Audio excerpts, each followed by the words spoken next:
Bonjour. Aujourd'hui, pour le vol de montgolfière, on veut parler sécurité. Première des choses, on a évidemment une nacelle. Les brûleurs ici, c'est des brûleurs qui sont au propane. Les gens ont habituellement peur du brûleur. On ne s'en approche pas parce que ça fait une flamme, ça fait un feu.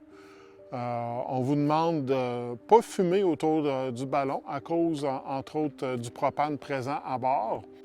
Et on ne vient pas toucher au brûleur qui pourrait être chaud. On ne marche pas devant non plus, juste par précaution.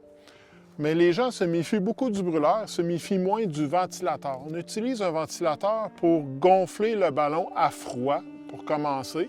Puis le ventilateur, c'est comme une tondeuse à gazon, ça fait beaucoup de bruit, puis ça va souffler du vent, mais ça en aspire aussi.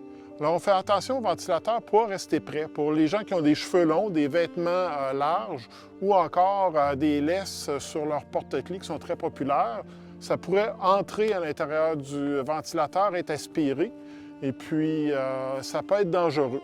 Alors, si vous n'avez pas besoin d'être près du ventilateur, tenez-le-vous loin, tout simplement.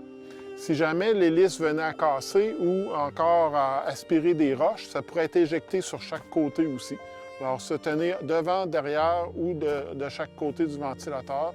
À part de ça, lorsqu'on va gonfler, on gonfle avec le ventilateur à froid. Je vais avoir besoin de 2 personnes pour qu'ils m'aident à ouvrir la bouche du ballon tout grande ouverte.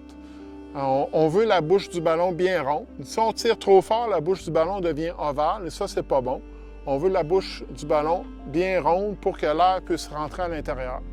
Pendant ce temps-là du gonflage, je vais faire le tour de mon ballon pour vérifier si tout est correct, pour faire une inspection. Et puis, je vais revenir à la nacelle. Une fois à la nacelle, je vais mettre de la chaleur dans le ballon. Le ballon va se tenir tout seul. Vous allez pouvoir lâcher chaque côté du ballon. Et une fois que le ballon va être à la verticale, je vais vous dire « passager à bord ». Lorsque je dis passager à bord, on monte à bord de la nacelle. Il y a 2 façons de monter à bord. De l'autre côté, il y a des marches qu'on peut monter ou dans cette nacelle-là, on a une porte qu'on peut monter à bord. On voit de l'autre côté les 2 marches.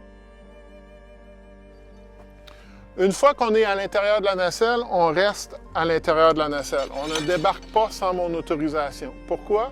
Parce que le poids dans la nacelle, avec la température du ballon, est en équilibre. S'il y a quelqu'un qui débarque, ça peut faire la différence entre être atterri ici ou que le ballon redécolle sans que je le veuille, puis puisse heurter des obstacles. S'il y a quelqu'un qui débarque sans mon autorisation, vous pouvez mettre tous les autres occupants en danger. Alors, on reste à bord de la nacelle jusqu'à temps que je vous le dise que vous pouvez débarquer. Pendant le vol, je vais actionner le brûleur, puis le brûleur fait un peu de bruit, nécessairement. J'ai besoin d'actionner le brûleur à une certaine fréquence. On va avoir une conversation, puis je vais vous interrompre certainement pendant le vol. C'est pas grave, on continue à parler après. Moi, de mon côté, mon intention, c'est pour piloter le ballon. Lorsque je vais être haut en altitude, on va pouvoir jaser. Prenez amplement de photos. Moi, j'en prends pas beaucoup puisque je dois me concentrer pour le vol.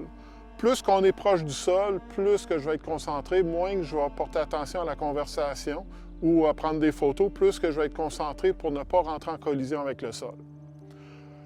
Une fois que le vol va être presque à sa fin, on va devoir atterrir.